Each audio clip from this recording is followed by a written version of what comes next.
KSRTCದು ಮತ್ತು ಈ ಮಗುದೊಂದು ಘಟನೆ ಆಗಿತ್ತು. ಆಕ್ಸಿಡೆಂಟೇ ಅಂತ ಹೇಳ್ಬೋದಲ್ಲಿ.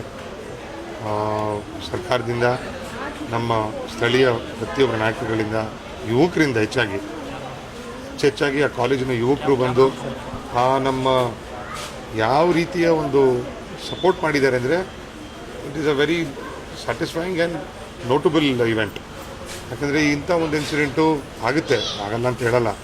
ಆದರೆ ಈ ಒಂದು ಮಟ್ಟಕ್ಕೆ ಅದಕ್ಕೆ ಒಂದು ನ್ಯಾಯ ಕೊಡಿಸುವಂಥ ಕೆಲಸ ನಮ್ಮ ಚಿಕ್ಕಬಳ್ಳಾಪುರ ದೇವನಹಳ್ಳಿ ಜನತೆ ಮಾಡಿದ್ದಾರೆ. ಇಲ್ಲಿ ನಮ್ಮ ಟ್ರಾನ್ಸ್ಪೋರ್ಟ್ ಮಿನಿಸ್ಟ್ರು ರಾಮಲಿಂಗರೆಡ್ಡಿ ಸಾಹೇಬರು, ನಮ್ಮ ಸ್ಥಳೀಯ ಶಾಸಕರು, ನಮ್ಮ KH ಮುನಿಯಪ್ಪ ಸಾಹೇಬರು ಎಲ್ಲರೂ ಪ್ರತಿಯೊಬ್ಬರು ಕುಟುಂಬದವ್ರ ಜೊತೆ ಮಾತಾಡಿ ಅವ್ರಿಗೊಂದು ಸಪೋರ್ಟ್ ಸಿಸ್ಟಮನ್ನು ಕೊಟ್ಟು ಇಲ್ಲಿ ಹಾಸ್ಪಿಟಲಲ್ಲಿ ಯಾವುದೇ ರೀತಿಯ ಒಂದು ಪೇಮೆಂಟ್ಗಳಾಗ್ದಿರ ಈ ಮಗುಗೆ ನ್ಯಾಯ ಸಿಗಬೇಕು ಅಂತ ಮಾಡಿಸ್ಕೊಟ್ಟಿದ್ದಾರೆ. ಡ್ರೈವರ್ಗಳು ಸಸ್ಪೆನ್ಷನಲ್ಲಿದ್ದಾರೆ, ಇವಾಗ ಅವ್ರ ಮೇಲೆ ಎಂಕ್ವೈರಿ ಕೂರುತ್ತೆ. ಇಂಥ ಒಂದು ಇನ್ಸಿಡೆಂಟ್ಗಳು ಸ್ವಲ್ಪ ಆದಷ್ಟು ಹೆಚ್ಚಾಗಿ ನಾವು ಅವಾಯ್ಡ್ ಮಾಡುವಂಥ ಒಂದು ಸ್ಟೂಡೆಂಟ್ಸ್ಗೆ ಎಜುಕೇಟ್ ಮಾಡುವಂಥ ಕೆಲಸ ಮಾಡಬೇಕಾಗಿಲ್ಲ. ಸೊ ಇವಾಗ ಬಸ್ಗಳು ಹೆಚ್ಚು ಮಾಡಬೇಕಾಗುತ್ತೆ. ಯಾಕಂದರೆ ಆವತ್ತಿನ ದಿನ ಬಸ್ಸು ತುಂಬ ಫುಲ್ ಕೆಪಾಸಿಟಿ ನಡೀತಾ ಇತ್ತು. ಅದನ್ನು ಸ್ವಲ್ಪ ಹೆಚ್ಚು ಮಾಡಿ ಇನ್ನೂ ಒಂದು 8ರಿಂದ 10 ಆಗಲಿ, 10ರಿಂದ 15 ಬಸ್ಗಳಾಗಲಿ ಈ ನಮ್ಮ ಚಿಕ್ಕಬಳ್ಳಾಪುರ ದೇವನಹಳ್ಳಿ ರೀಜನ್ಗಳು ಬರಬೇಕು ಅಂತ ನಾವು ಸಾರಿಗೆ ಮಂತ್ರಿಗಳ ಮನವಿ ಮಾಡ್ಕೊಂಡಿದ್ದೀವಿ. ಭೇಟಿ ಆದರೆ ಏನಲ್ಲಿ ಬಹಳಷ್ಟು ಸರ್ಜರಿಗಳು ಬೇಕಾಗುತ್ತೆ. ಇವಾಗಲೇ 2 ಸರ್ಜರಿ ಹಾಸ್ಪಿಟಲ್ ಮಾಡಿದ್ದಾರೆ, ಇನ್ನೂ 3 ಸರ್ಜರಿಗಳು ಬೇಕಾಗುತ್ತೆ.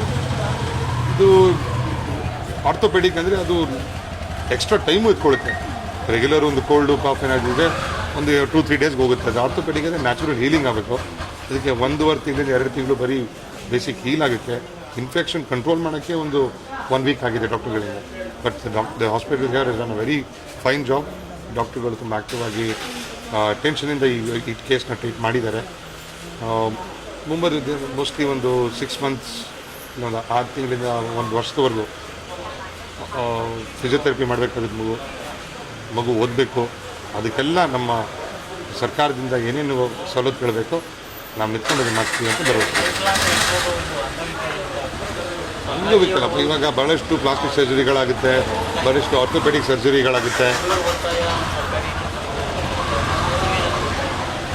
ನಾವು ಅದನ್ನು ಒತ್ತಾಯ ಮಾಡ್ತೀವಿ. ಯಾಕಂದರೆ 6 ಜನ ಹೆಣ್ಮಕ್ಳಿದ್ದಾರೆ ಅದೇ ಕುಟುಂಬದಲ್ಲಿ. ಸೊ ಸರ್ಕಾರದಿಂದ ಏನೇ ಆಗುತ್ತೆ ಅದನ್ನು ನಾವು ಖಂಡಿತ ಆಗುವಷ್ಟು ಕೆಲಸ ಅಂತ ಮಾಡ್ತೀವಿ.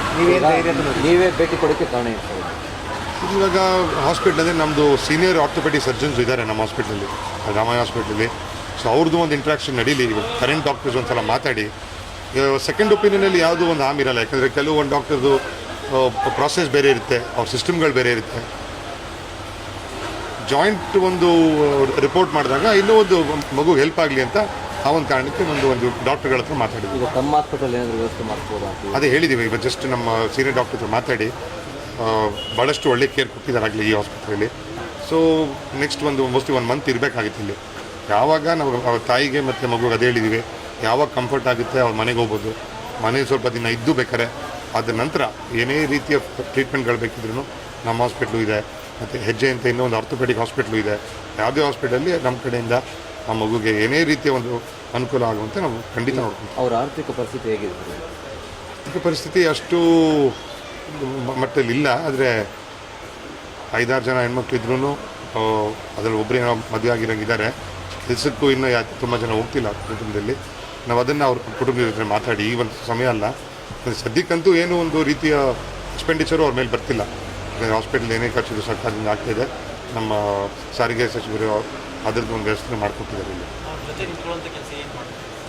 ಹೇಳ್ತಾರಪ್ಪ ಆರ್ಥೋಪೆಡಿಕ್ ಯಾವುದೇ ರೀತಿಯ ಸೀನಿಯರ್ ಡಾಕ್ಟರ್ಗಳು ಅದು ಅವ್ರು ಕೇಳಬೇಕು. ಯಾಕಂದರೆ ಈ ಒಂದು ಟೈಮಲ್ಲಿ ಅವ್ರು ಕೇಳೋ ಒಂದು ಶಕ್ತಿನೂ ಇಲ್ಲ ಪಾಪ. ಫಸ್ಟ್ ನೋವಿದೆ ಕುಟುಂಬದವ್ರಿಗೆ. ಅವ್ರು ನಾವು ಪ್ರತಿ ವಾರ ಬರ್ತೀವಿ ಇಲ್ಲಿ, ಅವ್ರ ಜೊತೆ ಇಂಟ್ರಾಕ್ಷನಲ್ಲಿದ್ದು ಯಾವುದೇ ರೀತಿಯ ಸ್ಪೆಷಲ್ ಟ್ರೀಟ್ಮೆಂಟ್ ಆಗಿರಲಿ, ಫೈನಾನ್ಷಿಯಲ್ ಸಪೋರ್ಟ್ ಆಗಿರಲಿ ನಮ್ಮ ಸರ್ಕಾರದವರು ಮಾಡಿದ್ದಾರೆ, ನಾವು ಮಾಡ್ತೀವಿ.